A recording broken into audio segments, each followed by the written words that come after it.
Melee Magic Nightblade, my first love and all-around crowd pleaser. Today I've got something which is a little more of the same, but with a twist. I did want to consider the new scribing skills and how that would affect one's playstyle, and, you know, I guess it kind of does affect it a little bit, which, you know, we'll get into. Sets are the same. Let's get a better look at this. Sets are the same, no real change up there. Although, as you can see, I have slightly different skills, which seem to confuse my add-ons. Just Apprehend to Teleport, which is our burst heal. We are no longer using Healthy Offering, we're using the scribing skill. Question mark 4 quadrants, which is Magical Contingency, I'll get into that one in a second. So the front bar is largely the same except for these two, and back bar we've got Stacking Attacks. You'll note I don't have Shade on my bar, which is a little bit sacrilegious for me. I'm still trying to get over that, to be honest. I'm not totally sold on this, but I have noticed that it works really well, and I'm sure some people out there will enjoy using it, so I'm going to present this to you, and then with the caveat that you can still use the old bar setup that I presented. So let's jump right into it, shall we? Item sets are all the same. If you need any intricate information on the enchants and other stuff that I'm using, just look here. Multi-effect enchantment means what it sounds like, multi-effect enchantment. Although it says multi-effect enchantment for my jewelry, it is just, in fact, a spell power ring. The other reason it says multi-effect is, you know, because spell power rings also now give a little bit of magic recovery. 2 infused, 1 swift. You could probably do this one infused, but I use the same ring on both melee and ranged, so I like having the swift. Okay, this is most of my stats completely unbuffed. You'll notice that my crit is 44%, give or take. We are using a shadow, very important. You must use axes of for Order's Wrath to be worth it. If you're using Order's Wrath swords and you are not a Khajiit, you are going to be mathematically less efficient. You must use Order's Wrath axes. In addition to that, you must also use the Shadow Mundus and Fighting Finesse. With that, you'll have a roughly 50% chance of critting, and you'll have much higher crit damage than if you were to use War Maiden. But you gotta use the axes. Hello, police car. Now, if you are a Khajiit, you could probably, I would still do 1 axe, but you could do like 1 dagger, 1 sword.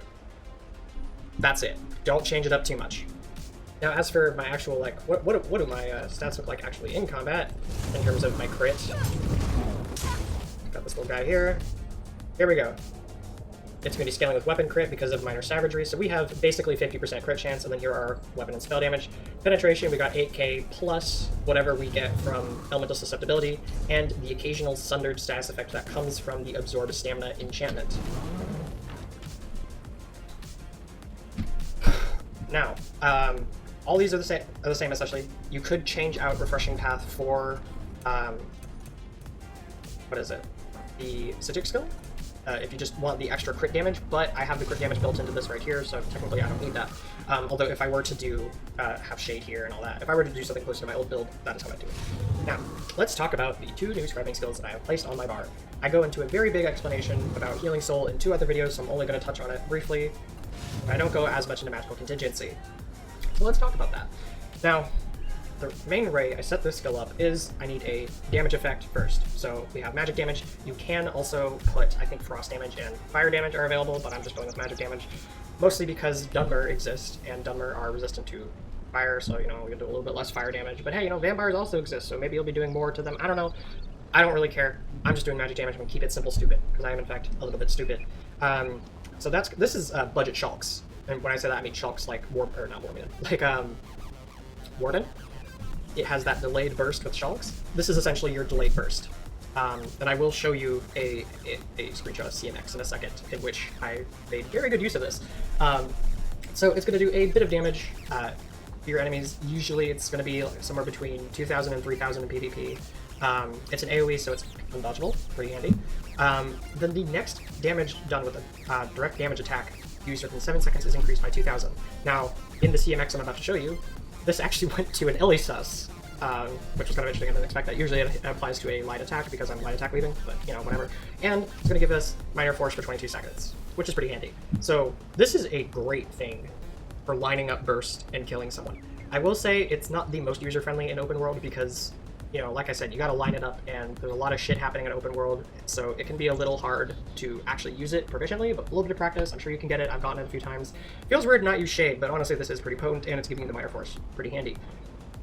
Now let's take a look at CMX, because I do kind of want to look at this. So this is, this poor guy. Essentially how I did this one. 36k within more or less a second. I guess it's more like 35k if we're getting rid of the original Elisus hit. So I hit them with Elisus just to get rid of resistances, and then about 5 seconds later I actually went in and did damage to them.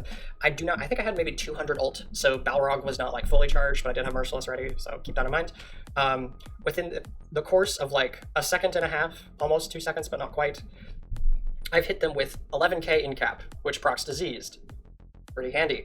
Then, as in cap goes off, you'll notice very soon after goes Magical Contingency for, this is a non-crit, which is abnormally high, honestly, for a non-crit. It's 3.6k. Pretty nice. Now, the Warrior's Opportunity aspect of this skill, right here, which increases the damage of your next direct damage attack used within 7 seconds, for some reason went to the concussion proc for Elisus, with 3k concussion proc, which I did not see coming. Kind of cool, I guess. And then we have, dual wield light attack, befouled weapon proc, merciless, finish off power extraction because they were dodging. So this is like 34, 36k damage within the matter of like a second and a half or 2 seconds. It's a lot of damage, and when you line it up perfectly, it's French kiss. It hits really fucking hard. So not something to sleep on at all. You can get a lot of damage out in a really short amount of time with this ability. I have a bad feeling melee gankers are going to be using the shit out of this. Now, how I open with this is I will cloak, I'll demonstrate, cloak, magical contingency, and then into incap. Now, magical contingency does kind of take you out of cloak, but the reason we're casting cloak isn't just, to be sneaky, but it's to get the guaranteed crit, and you want to get that guaranteed crit on incap, if nothing else. You want it on Merciless, but that would take another GCD, so we're not doing that. You're just doing it on incap. So you open with incap, which will then proc magical contingency. At that point, you go straight into Merciless. And then I usually hit power extraction just to finish them off to make sure. Now, because I'm not hitting them with power extraction beforehand, I might not have major sorcery, which is, kind of important. So when I'm doing one of these, I will, instead of using tripods, which is what I usually use for melee Magblade, I'll pop one of these, spell power, just to make sure I have that major sorcery available when I do, in fact, go in for the kill. So just a little something to take note of. You can also put different affixes here on the bottom if you don't want minor force, or if you have another source of minor force, you can change that up. You could also change the second slot, but I wouldn't. I honestly think that one is pretty good. I will update you guys if I change my mind, but I just think this is a good lineup for the skill. In addition to that, you get, where is it? You get 2% extra max mag and mag recovery. Ooh, not a big damage increase. Let's see how much it does increase. Dear God, I didn't even fucking notice. Oh, it increased it by like 20. So yeah, not a big increase to damage, but it's something. Now, as for the back bar ability, Healing Soul. Without going too crazily into it, I just want to say that it is better than Healthy Offering, okay? If you want my full breakdown, I have other videos that go into it. I'm going to try to be quick about this. Healthy Offering cost 3k magic. I'm simplifying these values so I don't have to get into all the intricacies.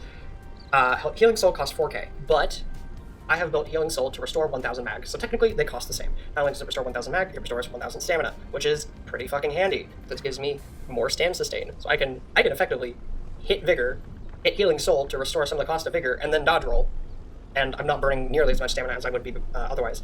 This also gives you Major Vitality, whereas Healthy Offering gives you Minor Mending. That is 4% more healing, and it applies to your damage shield strength. Now, we're not really getting much out of that because we don't really have a damage shield, although if you do use Dry Focus and are heavy attacking with an Ice Staff, then you do get a damage shield, so it's better than nothing.